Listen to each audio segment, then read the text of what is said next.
Order! Order! You are an incorrigible delinquent at times. Behave yourself, man!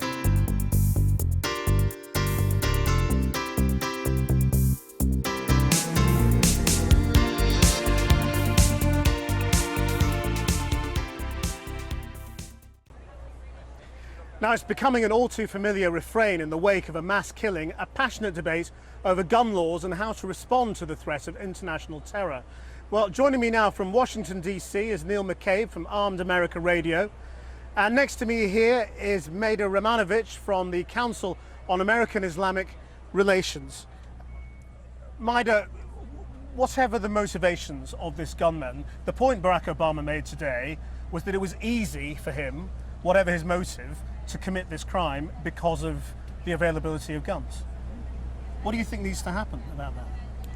To be honest, I have no opinion on gun control. I think that's something that our legislation and government needs to deal with. As CARE Florida, we're here to support the family, to make sure that the victims and families know that this is a horrific crime. CARE does not support this, and we want to show our support for them. And how widely do you think your view is felt amongst the Muslim community in Florida? I would say widely. All the Muslims here in Orlando and in Tampa Bay and other parts of Florida are showing their support. We are here to tell people that this is about love. We need to be united as a community, no matter what your race, national origin, your religious beliefs or sexual preferences. We're here to be united in time of crisis, to stand together and show support and love for one another. But do you actually think the mosques are doing enough? Because what has also surfaced today is the idea that he may have come into contact with other radicals, possibly the American suicide bomber, that some of the ideology may have been spread in Islamic circles in the Orlando area. I mean, is there any more you can do? I cannot comment on those specific mosques. They know their community, they know their congregation. At CARE Florida, it is something that we take seriously.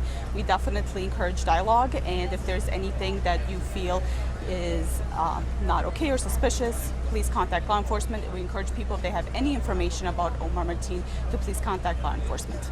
Neil McCabe, let me turn to you. It's clear the president sees this as perhaps a last chance to tackle assault weapons. Why do you think that's a mistake? Well, I think it's a mistake to restrict gun rights, and I think that the president doesn't really understand the issue, or rather he's deliberately misrepresenting the issue. What we saw in Orlando was a terrorist attack, executed by a man who had been interviewed by the FBI 3 times. So I don't really see, what kind of clairvoyance was necessary. I mean, if the FBI couldn't figure it out after 3 interviews, I don't know how anyone else was supposed to be able to predict that this was coming. It's a very simple point the president's making, though, which was that it was very easy for him to walk into a store and buy an assault weapon and to buy handguns. And that made it, Yes. Whatever mistakes had gone before, it made it easy for him to commit this atrocity. Well, I mean, I don't know if your viewers are aware, but we have a tradition of gun rights in America, and of course someone can go into a gun store and buy a gun. I don't see why that's a problem.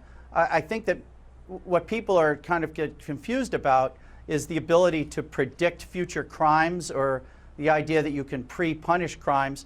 In a free society, people are free, and the same token, people who feel that their lives are threatened are also free to protect themselves, whether they want to or not.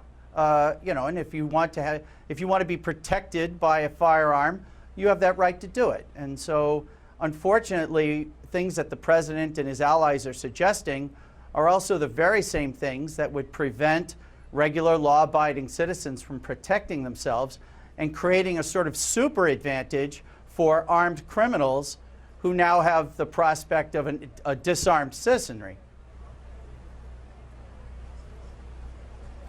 And some people have been arguing that the same thing that we hear after a lot of these mass shootings, which is that if everybody had arms, they'd be able to protect themselves better. I mean, do you really think that's the case in this example too? Absolutely, sir. I mean, absolutely, sir.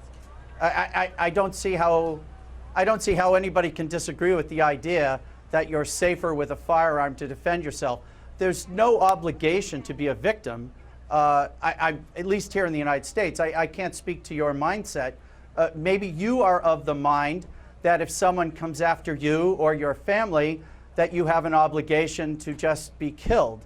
I would hope that if you were in a situation where you or someone you cared about was being threatened, you would have the opportunity to protect them and to protect themselves. Everyone is against gun violence, but when you ask an individual, do you prefer to protect yourself? I think most people say, I would prefer to protect myself and those I love.